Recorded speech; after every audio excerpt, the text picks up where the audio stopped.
জার্মানিতে শুরু হয়েছে ৩ দিন ব্যাপী মিউনিখ নিরাপত্তা সম্মেলন। এবারের আসরে ট্রান্স আটলান্টিক সম্পর্কের পাশাপাশি সবচেয়ে বেশি গুরুত্ব পাচ্ছে ইউক্রেন রুশ যুদ্ধ বন্ধের প্রসঙ্গ। সম্মেলনে সাইডলাইনে ইউরোপীয় ও ন্যাটো নেতাদের সঙ্গে দফায় দফায় বৈঠক করেন ইউক্রেনের প্রেসিডেন্ট ভলোদিমির জেলেনস্কি। ডেনমার্কের সঙ্গে $৯০ বিলিয়ন বিশাল সামরিক সহায়তার প্যাকেজ সহ অস্ত্র উৎপাদন নিয়েও সমঝোতায় পৌঁছেছে কিয়েভ।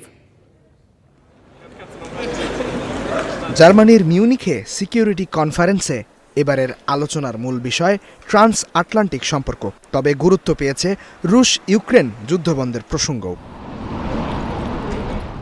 রাশিয়ার বিরুদ্ধে নিষেধাজ্ঞা বৃদ্ধি এবং সামরিক সহায়তা প্যাকেজ বাড়ানোর বিষয়ে ইউরোপীয় নেতাদের সঙ্গে আলোচনায় বসেন ইউক্রেনের প্রেসিডেন্ট ভলোদিমির জেলেনস্কি।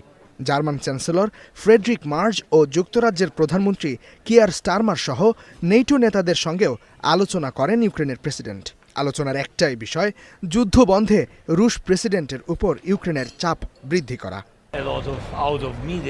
আমরা সংবাদ মাধ্যমগুলোর আড়ালে অনেক বিষয় নিয়ে আলোচনা করেছি।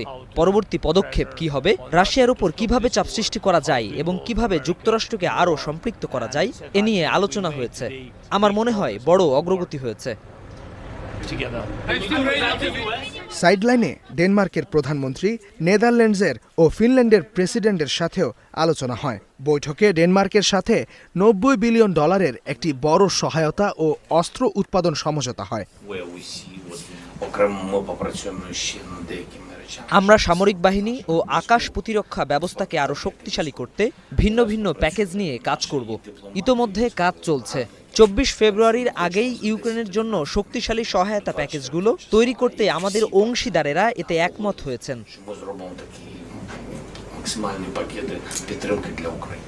যুক্তরাষ্ট্রের এক কর্মকর্তার মতে প্রেসিডেন্ট জেলেনস্কি সম্মেলনের দ্বিতীয় দিনে মার্কিন পররাষ্ট্রমন্ত্রী মার্কো রুবিওর সঙ্গে বৈঠক করতে পারেন। নিউ ইয়র্ক টাইমস বলছে, আসন্ন শান্তি আলোচনার আগে ট্রাম্প প্রশাসন যুদ্ধ দ্রুত শেষ করতে রাশিয়াকে কিছুটা ছাড় দিতে ইউক্রেনের উপর চাপ বাড়াচ্ছে। তবে এ সম্মেলনে উপস্থিত থাকা ইউক্রেনের পররাষ্ট্রমন্ত্রী বলেছেন, রাশিয়াকে শান্তি আলোচনায় আগ্রহী মনে হচ্ছে না।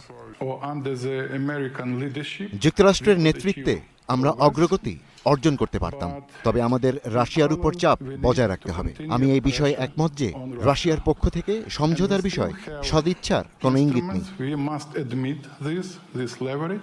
মিউনিখে বহুমুখী আলোচনার মধ্যেও ইউক্রেনের রাশিয়ার হামলা চলমান রয়েছে।